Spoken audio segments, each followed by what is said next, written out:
Okay, here is the Mako2 SMD version board in a little bit more detail.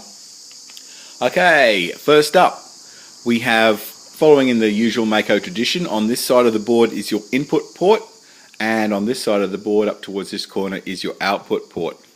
Now, as I said previously, the plugs are smaller plugs. This is the, I'll get that stick out the road.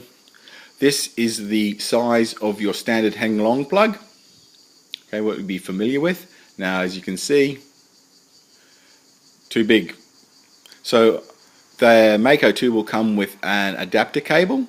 So this end will go into your RX18 into the IR port, while this end, the smaller end of course, will plug into your Mako2. Okay, so simple like that. Now, on the version of this board, okay, your output port is smaller as well, so you will need similarly, you will need an adapter cable like this one here that will plug into that port and then have the correct size output port for your hang long battle unit. So you can go that route, or you can have that plug fitted directly onto a hammerhead unit, so you don't need that adapter. So if you have a hammerhead unit, you can ask for that plug to be attached, and that will attach straight to your Mako2, making your wiring a whole lot easier. Okay, so that's the output port. Now, going through the Mako2, we have up here above the input port Bergpanzer jumper. So you simply remove that jumper if this is operating on a Bergpanzer. By doing that, you limit the range of the IR, so you don't have your IR signal going all over the battlefield repairing every single tank in sight. So if you have a normal battle tank, you keep the jumper in position there. Underneath, well, this part here is where the ATARC circuit is, anti-track recoil. You cut the red wire from your motors and you pass one section into there and the other section backs out of there. So I'm sure you've all seen the ATARC circuit. So anyway, your ins and outs for your motors there to stop the recoil. Following on, we just have a whole bunch of output ports here now. Okay, the first set of pins here are for your indicator LEDs. Okay, so those will be the LEDs on your hammerhead unit.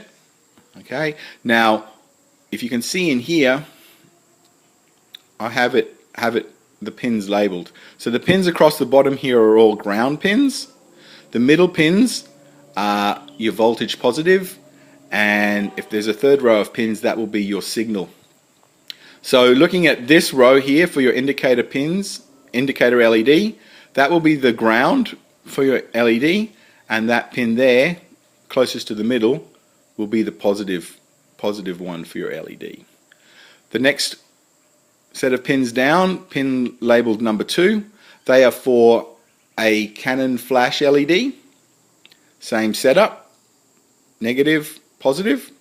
Now the next 3 pins are your interfacing pins, okay? Oh, well, for want of a better word. The first row of pins, 3 pins, are to connect, it says here labeled S, that's for your servo. So if you've got a servo recoil system, you connect your servo here, signal pin, voltage positive, ground pin. Underneath the servo pins, we have a Mamba or Manta output. So if you have an RC5HL and you want to reduce your speed with battle damage, you connect up to your RC5HL using the Mamba/Manta connection. You can also connect an LCD direct to these pins, and I'll show you that a little bit later.